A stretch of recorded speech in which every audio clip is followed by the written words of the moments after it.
Another Saturday summer art class. This time I prepared for you this sweet sunset kind of postcard to create with watercolor. It is very easy to make. You can do it with family if you want, but most important, you can make it into postcard and actually post it. So think about format and the size before you create. This example is done on half of A4 size, or maybe you want something even smaller than that, like a postcard size. And then from A4 you can create 4. And I also give you suggestions at the end of video how to make that sunset scene into a night scene if you would like to have more variety and create more than one. Have fun and let me see what you create in our Facebook group. Bye bye. Okay, let's create our scene. In terms of supplies, I have my watercolor paper. I attached that one to the table because with the masking tape you don't have to do that, that's optional. I have my watercolors, again use the paints you have, and brushes in different sizes, also a pencil. The first layer, and that is a very simple system. I'm just going to use watercolors wet on wet with water, and then I'm gonna let that dry and create second layer, which is going to be watercolor with salt solution. So this is how much salt. Again, there's not really recipe for it, you just use it in kind of, sensible way. So I have a bit of salt here, and then I'm just gonna mix that with water, so it needs to be pretty salty. And of course I'm gonna mix that properly, and this is for my second layer. I'm going to dry layers in between, and then my third layer is just the silhouettes of plants and hills in black, and that's still going to be watercolor. So what I'm doing here, I'm just mapping a little bit like hills.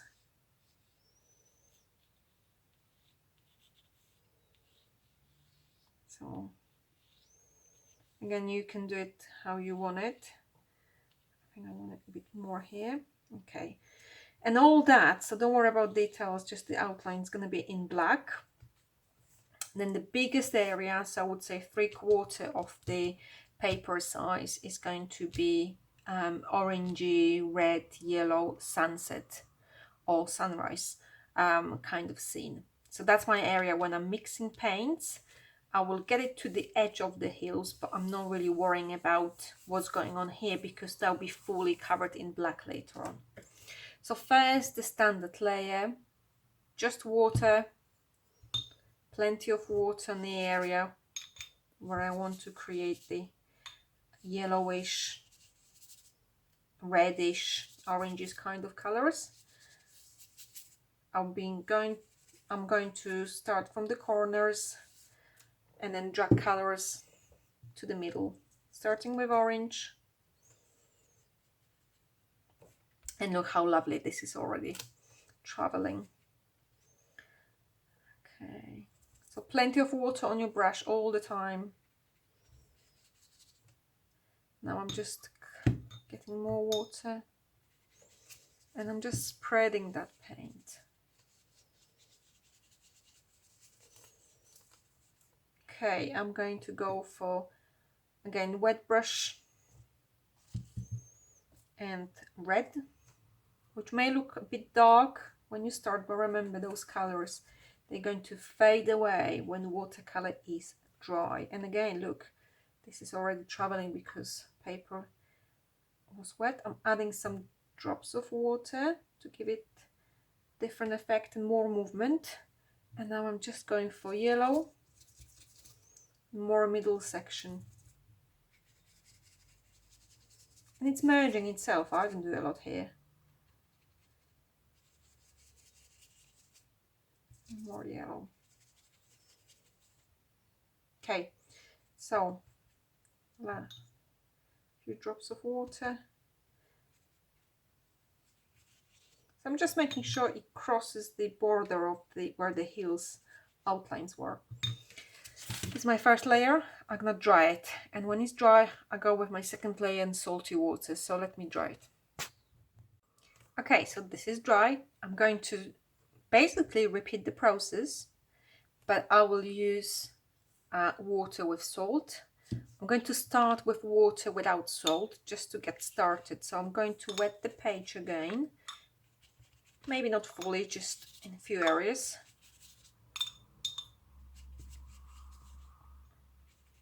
And then I'm going to pick up orange, start applying that, and still with just standard water, going for red,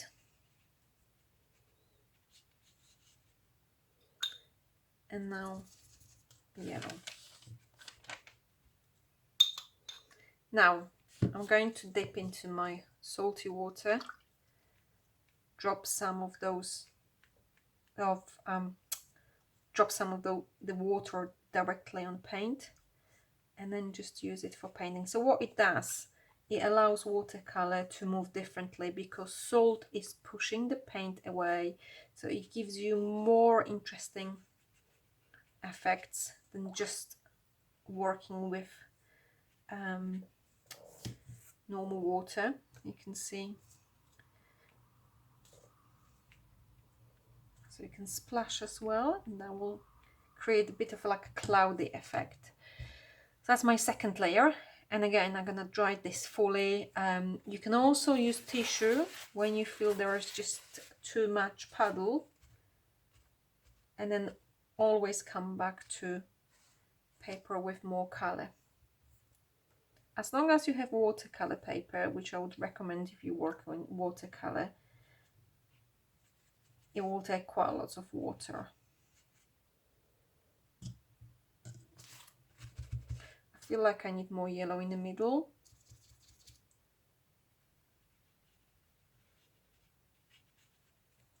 I'm going with my salty water.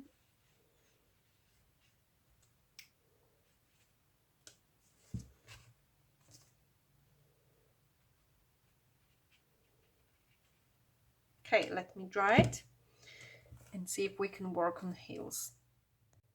Okay, so it needs to be fully dried. This is my second layer, and then when I was allowing it to dry, you know, sometimes I would add a little bit of water with a little bit of paint, depending how I wanted the colors to merge. So now it's about going back to your outlines of the heels and going with black watercolor. Now just water and watercolor, no water on the paper, so we're going to be working wet on dry.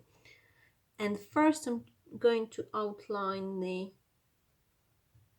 heels, so that's why it's important it's dry, so the paint won't mix.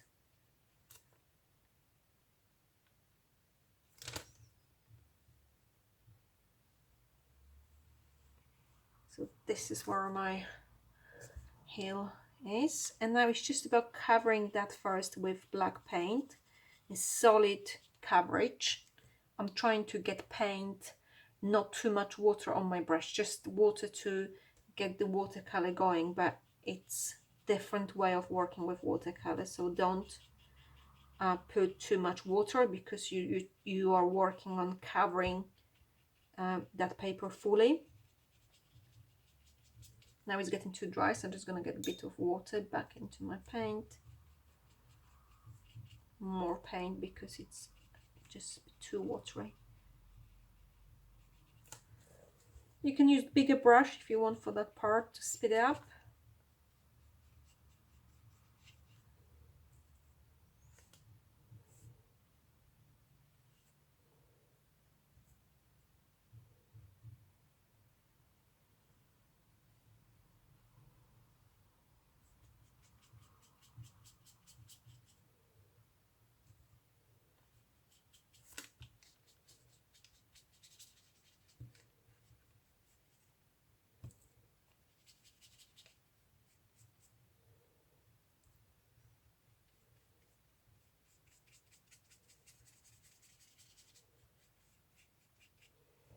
If you want, you can add a bit of dark blue or purple. Got purple here on my brush as well. It's just give it a little bit more dimension. It's not very visible right now, but when it's dry, you may be able to see those different colors mixed. Okay, and now find the brushes that have different, are smaller, because the first one, when I was working on the, oops, sorry, that just happened. On the yellow oranges part, that was quite a big brush. Now I'm going to work with this and this to create an impression of different foliage or bushes or just branches, silhouette kind of.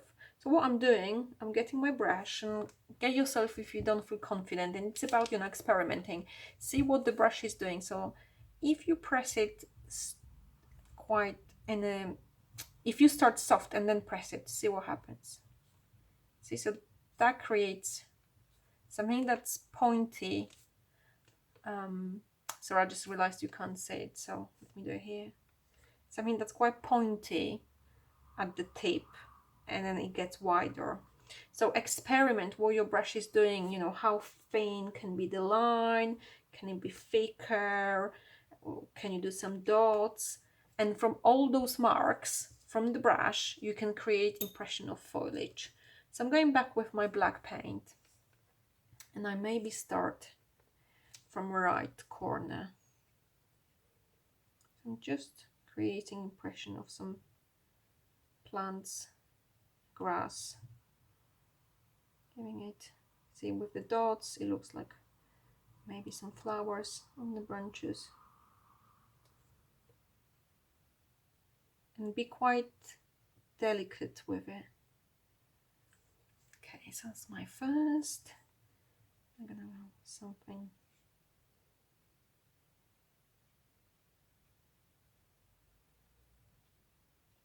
taller.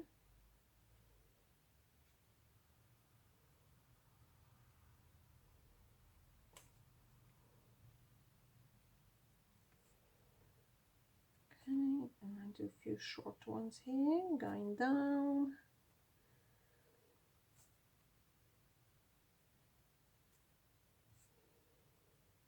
And then here.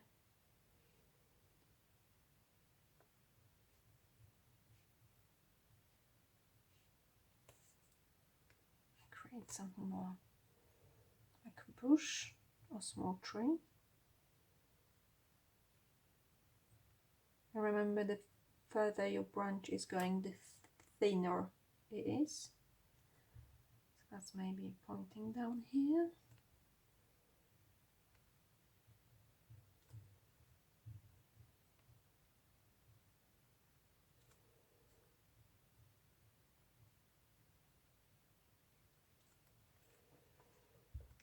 Okay, grass, short grass, longer grass.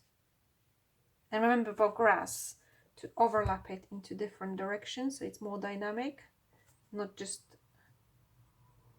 one direction. To see this one here, it's quite interesting when you overlap.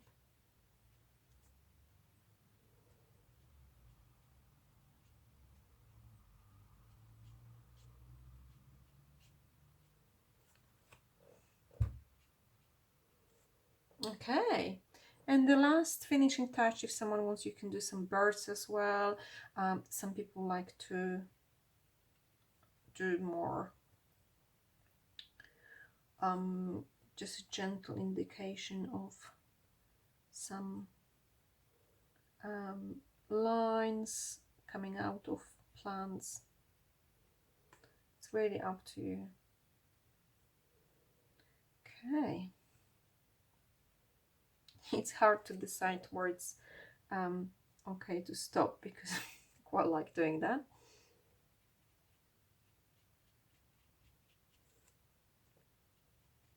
Okay, let me dry it fully now, and take the masking tape off, and I show you what it looks like. So this is the ready painting. A little sweet postcard probably, because it's half size of A4. You can make it even smaller if you wanted to. If you wanted to do a night scene, just replace those colors with violet, purple, black, blue and navy, and you get exactly the same kind of effect, like it's beautiful night background. And here's the indication of plants, and they're all done with just one brush, but the more different sizes of brushes you're using, the more variety of those leaves and branches you can get. But that's just example how far you can get with one size, with brush of one size. I'm looking forward to what you create then. Bye bye.